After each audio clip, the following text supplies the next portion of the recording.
ఈశ్వరుడు అన్న మాట లేదు. ఎందుకంటే ఏ గ్రహానికి ఈశ్వరత్వం ఉండదు.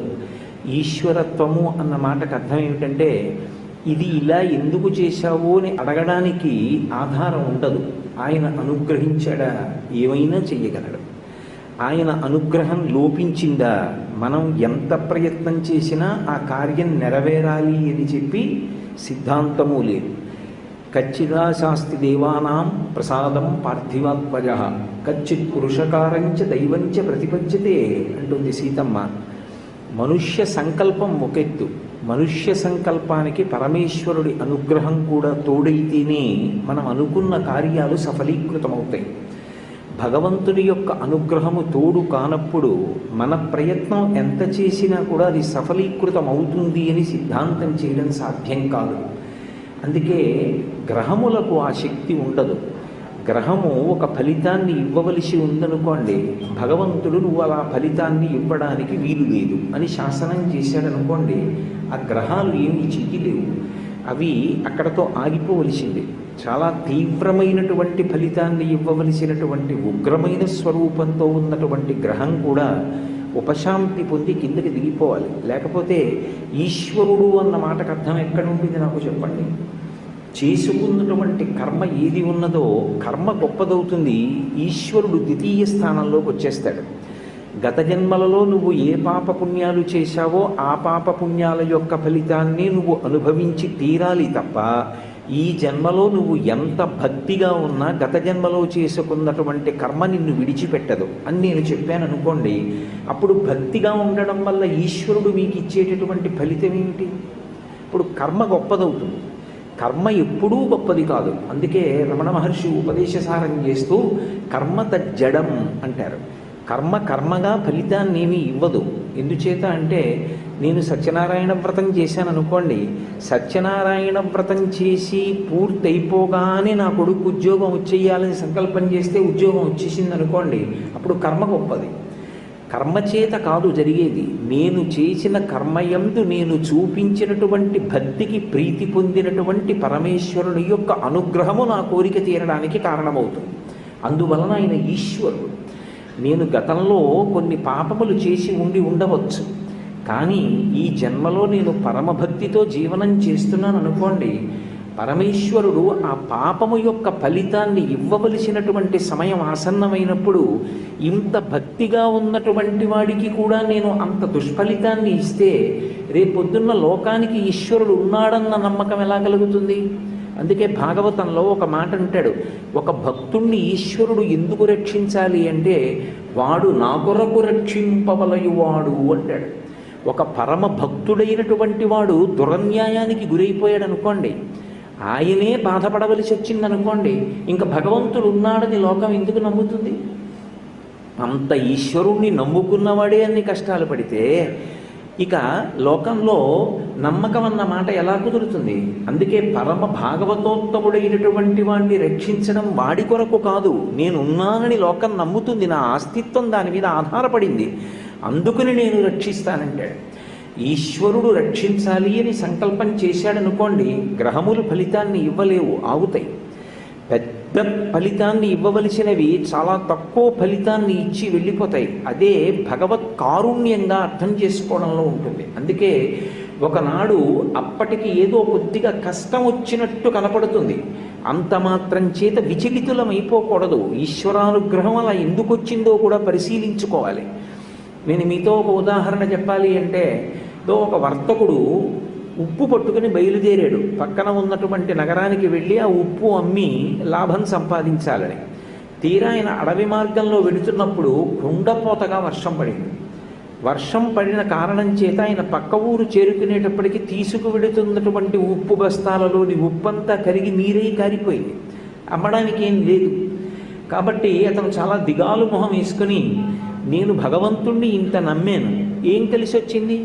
వ్యాపారం చేసి ఉప్పు అమ్ముదామని బయలుదేరినటువంటి నాకు ఉప్పు కణిక మిగలకుండా చేశాడు, ఏమి ఈశ్వరుడు అని ఈశ్వరుడి మీద అపనమ్మకంతో తిరిగి వస్తున్నాడు. ఆ అరణ్యంలోనే ఉన్నటువంటి దారి దొంగలు అప్పట్లో ఈ తుపాకీలో వాడేటటువంటి గుళ్ళు లేవు, మందుగుండు సామాగ్రి వాడేవారు. ఇప్పటికీ తిరుప్పిట్రియార్ అని ఒక క్షేత్రం ఉంది, అక్కడ తుపాకీలో మందుగుండు కూరి ఒకసారి కాలుస్తారు. అది రామచంద్ర ప్రభువు యొక్క దేవాలయం, అక్కడికి వెడితే అది దేవాలయ కైంకర్యం. ఒకసారి తుపాకీ కాల్చాలి, కానీ గుళ్ళు అందులో దట్టించరు, మందుగుండు సామాను దట్టిస్తారు. అలా అడవిలో ఉండేటటువంటి దారి దొంగలు తుపాకీలోకి మందుగుండు సామాగ్రిని దట్టించి పేల్చారు. వర్షం పడితే ఉప్పు కరిగిపోయింది, వర్షం పడితే మందుగుండు సామాగ్రి మాత్రం చెమ్మగిల్లిపోదు, అందుకని అది పేలలేదు. పేలకపోయేటప్పటికీ దొంగలకు భయం వేసింది. ఇప్పుడు మన తుపాకులు పేలట్లేదు కాబట్టి వర్తకులందరూ వచ్చి మన మీద పడి చంపేస్తారేమోనని దొంగలు తుపాకులు విడిచిపెట్టి పారిపోయారు.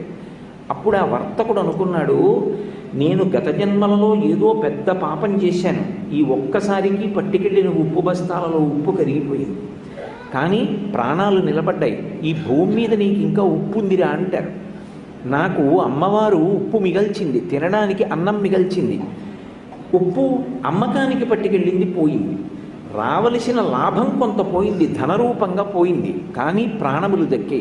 ఇది కదా భగవతి కృప అంటే అనుకున్నాడు.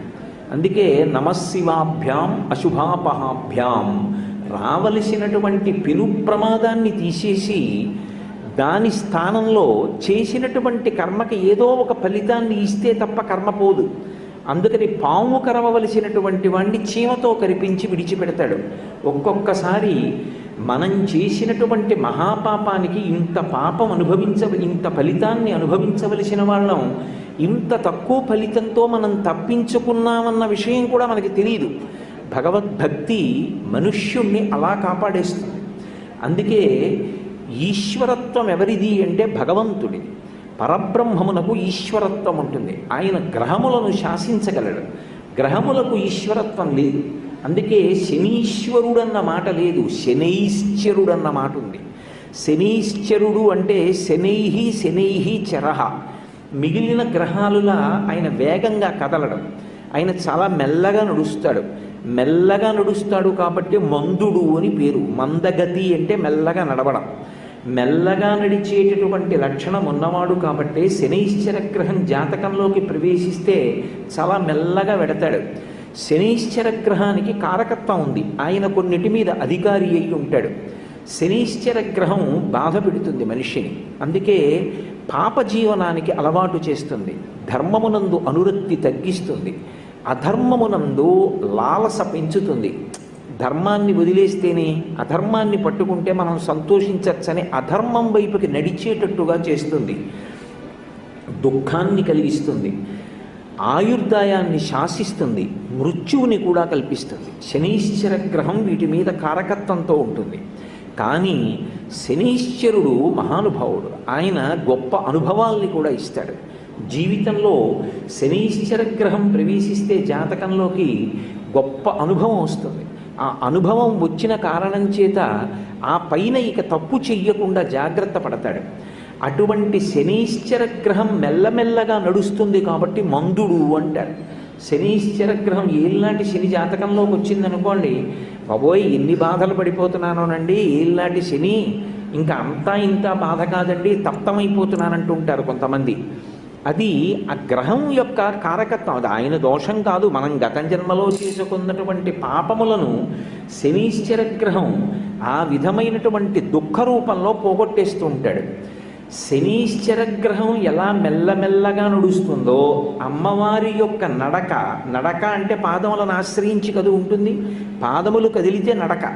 అమ్మవారి నడక శనీశ్చర గ్రహంలా ఉంటుంది, అంటే మందగమన. లలితా సహస్రనామ స్తోత్రంలో వ్యాస భగవానుడు అమ్మవారి నడకని మరాళి మందగమన అంటాడు. ఆవిడ అంత అందంగా నడుస్తుంది.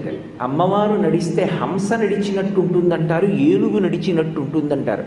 గజగమనము అని ఏనుగు యొక్క నడక అంత అందంగా ఉంటుంది అని పద్మినీ జాతి స్త్రీల యొక్క నడకని ఏనుగు యొక్క నడకతో పోలుస్తారు. అమ్మవారి నడకకి ఉపమానం చెప్పాలంటే రెండే చెప్తారు, ఒకటి హంస నడక, రెండవది ఏనుగు యొక్క నడక. అందుకే ఇప్పటికీ శ్రీశైలంలో భ్రమరాంబికాదేవి మీద స్తోత్రం చేస్తే రాజన్మత్తమరాళ మందగమనాం రాజీవ పత్రేక్షణాం రాజీవ ప్రభవాది దేవమకుటై రాజత్పదాంబోరుహాం రాజీవాయతపత్రమండితకుచాం రాజాధిరాజేశ్వరీం శ్రీశైలస్థలవాసినీం భగవతీం శ్రీమాతరం భావయే అంటారు. ఆ తల్లి మెల్లమెల్లగా ఎందుకు నడుస్తుందంటే ఆవిడ అడుగు తీసి అడుగు వేస్తుంటే దిక్పాలురు దేవతలు అందరూ కూడా తమ కిరీటములు నేలకి తగిలేటట్టుగా ఉంచి నమస్కరిస్తూ ఉంటారు రెండు వైపులా నిలబడి. ఆ కిరీటములలో పొదగబడినటువంటి మణుల యొక్క కాంతుల చేత ఆమె పాదములకు నీరాజనములు ఇవ్వబడుతూ ఉంటాయి. ఆ చిలికెత్తెలు చెప్తారట సౌందర్యలహరిలో శంకరాచార్యులు వారు చెప్తారు, అమ్మాది ఇంద్రుడి కిరీటం చాలా వైభవోపేతమైన వజ్రములతో కూడి ఉంటుంది. ఆ కిరీటం నీ పాదానికి తగులుతుందేమోనమ్మా, పాదం సొక్కిపోతుంది, మెల్లమెల్లగా నడంటారట. అందుకని రాజన్ మత్తమరాళ మందగమనాం, ఒక మదగజం ఎలా నడుస్తుందో అలా నడుస్తుంది. ఒకానొకప్పుడు పరమశివుడు అమ్మవారి మీద ఒక శ్లోకం చెప్పవలసి వచ్చింది. శ్రీకాళహస్తి మాహాత్మ్యము అని చెప్పి ధూర్జటి రచన చేశాడు. అందులో ఆ ఘట్టం వస్తుంది. అందులో పరమశివుడు పార్వతీదేవి మీద ఒక శ్లోకం చెప్పవలసి వస్తే, సింధురరాజగమనార్థమిల్ల బంధంబు సహజ సుగంధంబు. సింధురరాజగమన అంటే ఏనుగుల యొక్క రాజైనటువంటి మదగజము యొక్క నడక ఎలా ఉంటుందో అటువంటి నడక కలిగిన తల్లి అని. అమ్మవారి యొక్క నడక అంత అందంగా అంత మెల్లగా నడిచి వెళుతుంది ఆవిడ. అందుకే బాగా అమ్మవారి గురించి జపం చేసేటటువంటి వాళ్ళు, అమ్మవారి గురించి ధ్యాన నిష్టలో ఉన్నటువంటి వారికి అమ్మవారి పాదములకు అలంకృతమైనటువంటి మణిమంజీరముల యొక్క శబ్దములు వినపడతాయి అని చెప్తారు. ఆవిడ నడిచి వెడుతున్నప్పుడు ఆవిడ పాదములకు అలంకృతమైనటువంటి మంజీరములు శబ్దం చేస్తాయి. ఆ శబ్దములను వాళ్ళు వింటూ ఉంటారట. అలా వినగలిగినంతగా ధ్యానంలో కూర్చుని ఉంటారు యోగులైనటువంటి వారు, అంతటి ధ్యాననిష్ట కలిగినటువంటి మహానుభావులు. కాబట్టి అటువంటి మందమైన మెల్లనైనటువంటి నడక కలిగిన తల్లి. ఇప్పుడు ఆ తల్లి నడకలలో ఏముంది? శనైశ్చర గ్రహాన్ని పోలి ఉంటుంది ఆ నడక. ఇప్పుడు శనైశ్చర గ్రహానికి ఈశ్వరత్వం లేదు, కానీ అమ్మవారు ఈశ్వరత్వం కలిగి ఉంది. అమ్మవారి పాదములు విశేషమైనటువంటి అనుగ్రహ శక్తిని కలిగినవి. అమ్మవారి పాదములకు ప్రతిరోజు ఈ శ్లోకంతో నమస్కారం చేశాడనుకోండి, ఒకసారి అమ్మవారు కదిలి వెళ్ళినటువంటి స్థితిని గమనించి మనసులో ధ్యానం చేశారనుకోండి. అందుకే ముత్తుస్వామి దీక్షితారు వారు అమ్మవారి మీద కీర్తన చేశారు. చాలామందికి ఆ కీర్తన పరిచయం ఉంటుంది, కంజదలాయతాక్షి కామాక్షి అని. ఆ కంజదలాయతాక్షి కామాక్షి అన్న కీర్తనలో కుంజర గమనే అని నృత్యం చేస్తారు ఆ కీర్తనకి. అలా ఆ తల్లి నడక అంత అందంగా ఉంటుంది. కుంజర గమనే అంటే ఏనుగు యొక్క నడక ఎలా ఉంటుందో అటువంటి నడక కలిగినటువంటి తల్లి అని. కాబట్టి ఇప్పుడు శనీశ్చర గ్రహం యొక్క నడక ఎలా ఉంటుందో, ఎంత మందంగా ఉంటుందో అంత మందంగా అంత మెల్లగా నడిచేటటువంటి స్వభావము కలిగినటువంటి అమ్మవారు.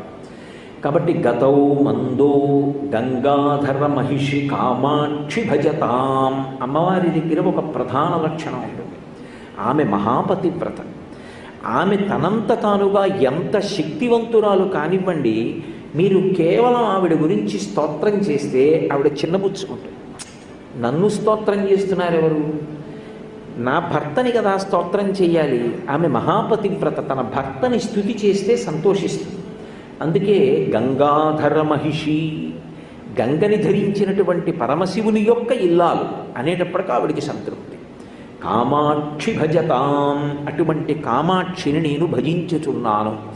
తమకేతుర్మాత, తమస్సు అంటే చీకటి, చీకటిని పోగొట్టగలిగినటువంటి పాదములు కలిగినటువంటి తల్లి. చీకటి అంటే పాపము అని ఒక అర్థం, దోషము అని, రాత్రి అని, పాపము అని, ఇన్ని అర్థాలు ఉంటాయి. తమకేతు అంటే పాపములను పోగొట్టగలిగినటువంటి పాదయుగళి కలిగినటువంటి తల్లి. అమ్మవారి పాదములకు ఎవడు నమస్కరిస్తాడో అటువంటి వాడి యొక్క పాపములన్నీ కూడా పటాపంచలైపోతాయి. ఆ తల్లి పాపమును తీయగలదు. పాపము అన్న మాటని మీరు కొంచెం జాగ్రత్తగా అర్థం చేసుకోవాలి. లేకపోతే అయినదానికి కానిదానికి అర్థం లేకుండా పాపము అన్న మాట అన్వయం చేసుకుంటే జీవితంలో అక్కర్లేని పిరికితనం అలవాటైపోతుంది. మనం ఏమి చెయ్యాలి, ఏమి చెయ్యకూడదు, విహిత కర్మ ఏది, నిషిద్ధ కర్మ ఏది, ధర్మము అంటే ఏది అని చెప్పడానికి అధికారము కలిగినటువంటిది వేదం ఒక్కటే.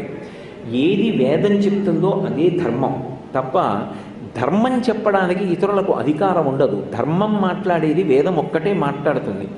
వేదంలో చెప్పిన దాన్ని స్మృతి చెప్తుంది, స్మృతి చెప్పిన దాన్ని పురాణం చెప్తుంది, పురాణం చెప్పింది కూడా ఒకవేళ మనకి తెలియకపోతే శిష్టాచారం, ఊళ్ళో ఉన్న పెద్దల యొక్క నడవడి, అది కూడా తెలియకపోతే అంతరాత్మ ప్రబోధం.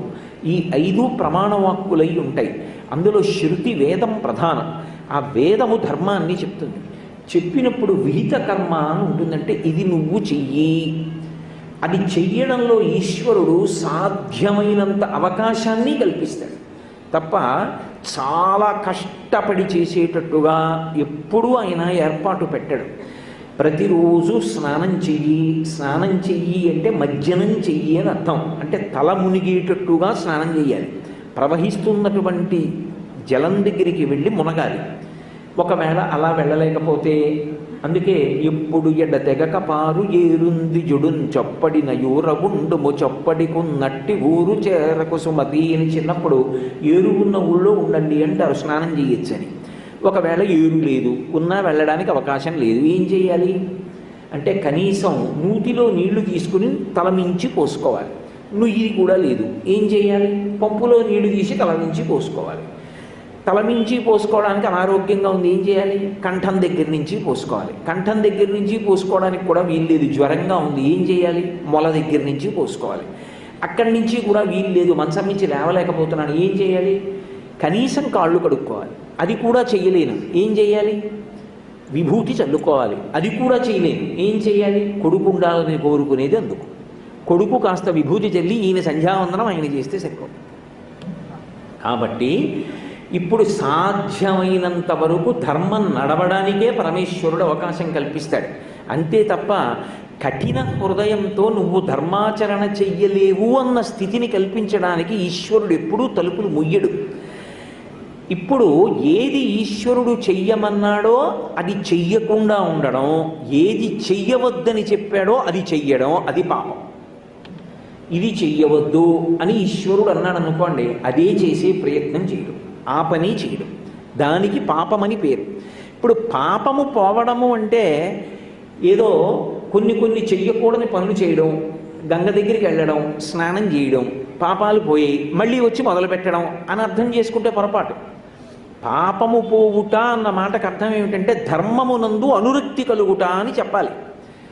మనసు మారి దీనివల్ల నాకు వచ్చే ప్రయోజనం ఏమిట్రా? నేను భగవంతుడు ఎలా చెప్పాడో అలాగే బ్రతుకుతాను, ఆయన వద్దన్న దాని జోలికి నేను వెళ్ళను అన్న పూనిక కలిగితే పాపమునందు అనురక్తి పోయింది అంటారు. కాబట్టి ఇప్పుడు పాపములను పోగొట్టగలిగినటువంటి శక్తి కలిగినటువంటి తల్లి ఆవిడ పాదములకు నమస్కరించినంత మాత్రం చేత అంత గొప్ప అనుగ్రహాన్ని వర్షిస్తుంది ఆవిడ.